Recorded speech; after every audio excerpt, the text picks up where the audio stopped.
নমস্কার, আমার চ্যানেলে সবাইকে স্বাগত। আমার আজকের রেসিপি দই চিকেন আমি আমার মতন করে বানিয়েছি।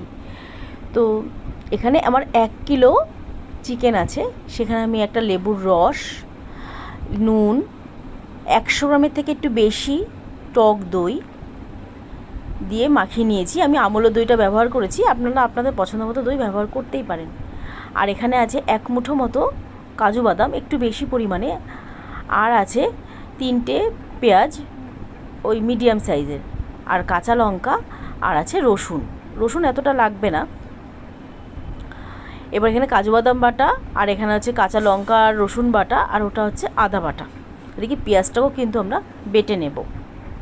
এদিকে রসুন কাঁচা লঙ্কা বাটাটা ওই চিকেনের মধ্যে দিয়ে ভালো করে মাখিয়ে নেব, মাখিয়ে রেখে দেবো আধ ঘন্টা 40 মিনিটের মতো। এদিকে সাদা তেল গরম করতে দিয়ে দিয়েছি, আর তার মধ্যে দিয়েছি এলাচ আর দারচিনি। এবার দিয়ে দেবো পেঁয়াজ বাটা। পেঁয়াজ বাটা ততক্ষণ পর্যন্ত ভাজবো যতক্ষণ না এর কালার চেঞ্জ হচ্ছে। গ্যাসের ফ্লেমটা কিন্তু কমিয়ে রাখতে হবে, তা না হলে পেঁয়াজটা পুড়ে যাবে। আমার কিন্তু এখনও ভাজা হয়নি, কালারটা অল্প চেঞ্জ হয়েছে। পেঁয়াজটা ভালো করে ভাজা হয়ে গেলে এর গা থেকে তেল ছাড়তে শুরু করবে। পেঁয়াজ ভাজার মধ্যে আমি অল্প একটু নুন দিয়ে দিয়েছি, নিয়ে খুব ভালো করে ভেজে নেব। দেখো পেঁয়াজটা কিন্তু আমার খুব ভালো করে ভাজা হয়ে গেছে, তেল ছাড়তে শুরু করেছে। এবার আমি দিয়ে দেবো এর মধ্যে ম্যারিনেট করা চিকেনটা। গ্যাসের ফ্লেমটা মিডিয়ামে রেখে একটু ভালো করে কষিয়ে নিতে হবে। যেহেতু দই আছে, গ্যাসের ফ্লেমটা বাড়িয়ে দিলে দইটা ফেটে যেতে পারে।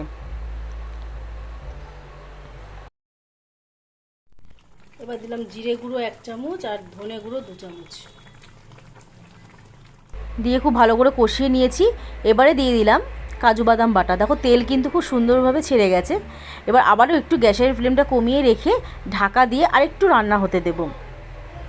5 মিনিট মতো ঢাকা দিয়ে রেখে দিয়েছিলাম। এবার দেখো তেলটা কত সুন্দর বেরিয়ে এসেছে, রান্না কিন্তু মোটামুটি আমাদের হয়েই গেছে। এবার দিয়ে দিলাম একটু চিনিটা গলে যাওয়া পর্যন্ত একটু নাড়তে হবে। আপনারা এখানে চাইলে কাশ্মীরি লঙ্কা গুঁড়ো দিতে পারেন, আমি দিইনি কারণ আমি এই সাদা সাদা ভাবটা রাখতে চেয়েছি। ঝালটা কিন্তু অবশ্যই নিজেদের পছন্দ মতো দিতে হবে।